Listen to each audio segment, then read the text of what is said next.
I still remember a child I once observed years ago during school pickups. Quiet, polite, almost too well behaved. The kind of child every adult praises without thinking twice. She never caused trouble, never pushed food away loudly, never complained. She simply stopped finishing her meals. At first, it looked harmless. She eats like a bird, her teachers would joke. She's just careful, another adult would say, almost admiring it. But what looked like discipline was actually something far more complicated unfolding underneath. What most people miss is that eating struggles in children rarely begin with refusal. They begin with negotiation, small edits to food portions, delays, skipping breakfast, because I already ate something small. Then slowly, the conversation around food stops being about hunger and becomes about control. And control in a child's world is rarely about food itself. It's about pressure, emotions they cannot name, expectations they cannot meet, and a growing need to feel safe in a body that suddenly feels unfamiliar. By the time adults notice, the pattern is already established. Not loud, not dramatic, just consistent. And that's where the real danger sits. Because what looks like good behavior can sometimes be the earliest language of distress. So the question is not just how to notice it, but how something so quiet can slowly take over a child's sense of self without anyone realizing it. What I've learned over the years is that the earliest signs are almost never dramatic.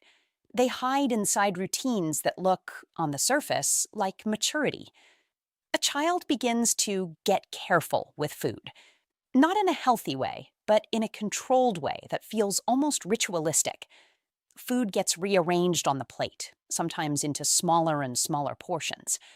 Certain textures suddenly become too much. Meals start taking longer, not because of enjoyment, but because of hesitation. And then comes the quiet withdrawal. They stop wanting to eat around others. School lunch becomes a problem they can't quite explain. Family dinners turn into negotiation zones. Excuses like, I already ate, or I'm not hungry right now, become more frequent. And when pressed gently, the reaction is often not anger at first, but discomfort, almost guilt, like they've been caught doing something wrong. What makes this stage so dangerous is how easily adults misread it.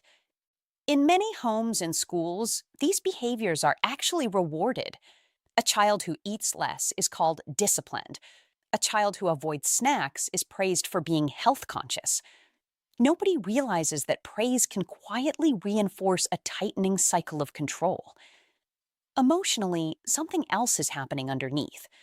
These children often become more irritable, not because they are rebellious, but because food has started carrying emotional weight. Hunger becomes secondary to anxiety. Eating becomes a mental negotiation rather than a physical need. Psychologically, this is where distorted thinking begins to form. Thoughts like, I shouldn't eat too much, or I need to be better than this, don't arrive loudly.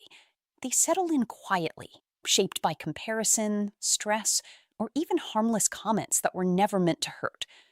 And by the time it becomes visible to everyone else, the child is already living inside a pattern that feels normal to them, even when it is anything but. When you start asking what actually sits underneath all of this, you quickly realize something important. Eating disorders in children are rarely about food in the way adults assume. Food is just the surface. The language underneath is something else entirely. In many cases, it begins with control. A child may be living in an environment where too much feels unpredictable. School pressure, social comparison, family expectations, even subtle emotional tension at home. They may not have the vocabulary to say, I feel overwhelmed, but the body always finds a way to speak when words are missing.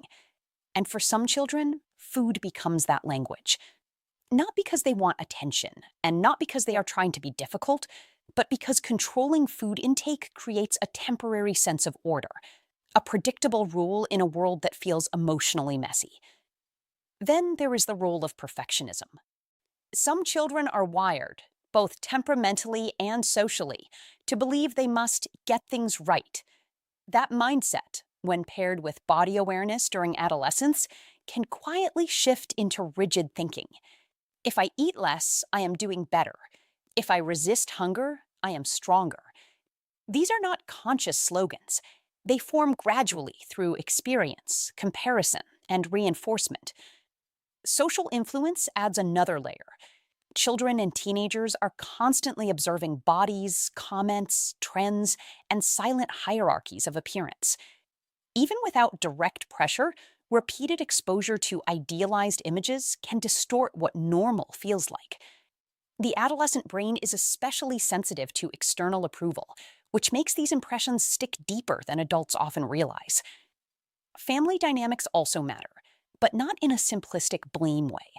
Sometimes it's not what is said, it's what is not said. Homes where emotions are rarely discussed can unintentionally teach a child to redirect emotional discomfort inward. Food control becomes a private coping strategy rather than a shared concern. At its core, the disorder is not about rejecting food. It is about attempting to regulate internal chaos through external control. And that is why it is so easy to misunderstand and so important not to reduce it to willpower or behavior alone. This is where many well-meaning adults unintentionally make things worse, even when their intentions are completely protective. The first instinct is usually control. You are going to finish this meal. Eat it right now. Or sometimes the opposite.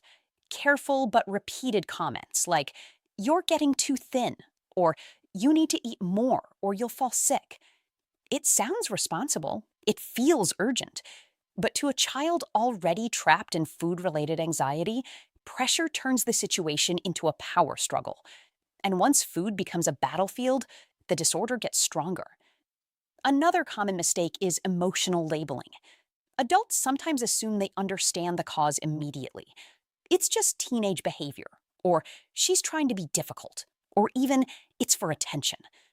These interpretations close the door to curiosity, and when curiosity disappears, so does early intervention. There's also the subtle danger of appearance-based commentary. Even positive remarks, "You look healthier now," or "You've lost weight, good job," can reinforce the idea that value is tied to body changes. For a child already forming distorted beliefs, this becomes fuel, not comfort. Then there is silence, the most common mistake of all. Adults notice something is off, but they avoid bringing it up because they don't want to plant ideas or make the child uncomfortable. But avoidance often sends a different message, that the issue is either invisible or unimportant. Meanwhile, the child continues to struggle alone, becoming more secretive over time. What's often missed is that eating disorders are not solved through force or logic. You cannot argue a child out of anxiety. You cannot shame them into recovery. And you cannot simplify it into discipline or rebellion. What deepens the problem is when the emotional layer is ignored completely. Because beneath every restricted meal, there is usually a feeling the child has not been able to process: fear, pressure, self-criticism, or even a quiet need for control in areas where they feel powerless. This is why early response matters more than intensity. The goal is not to win the eating battle. The goal is to understand what the battle is protecting them from emotionally. When you step back from everything, one truth becomes very clear. Eating disorders in children are rarely about food itself.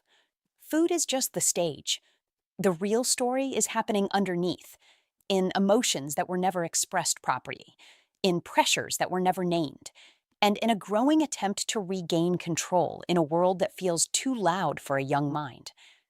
What matters most is not how quickly an adult reacts, but how they react. Force may change behavior temporarily, but it rarely heals the underlying struggle. Labels make it heavier.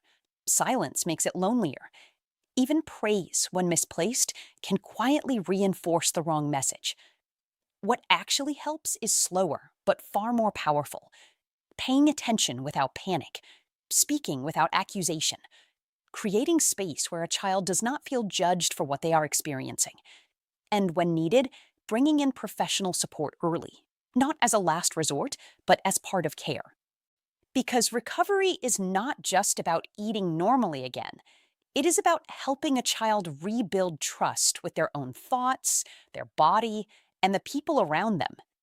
And if there is one thing I always remind people I've spoken with over the years, it is this: the earlier you listen to the silence around food, the less likely it is that silence will turn into something harder to undo. If you've ever noticed these patterns in a child, or even questioned your own response to them, share your experience in the comments. I do read them and I respond when I can. And if this helped you understand something a little more clearly, like, share, and subscribe for more conversations that sit at the heart of parenting and child psychology.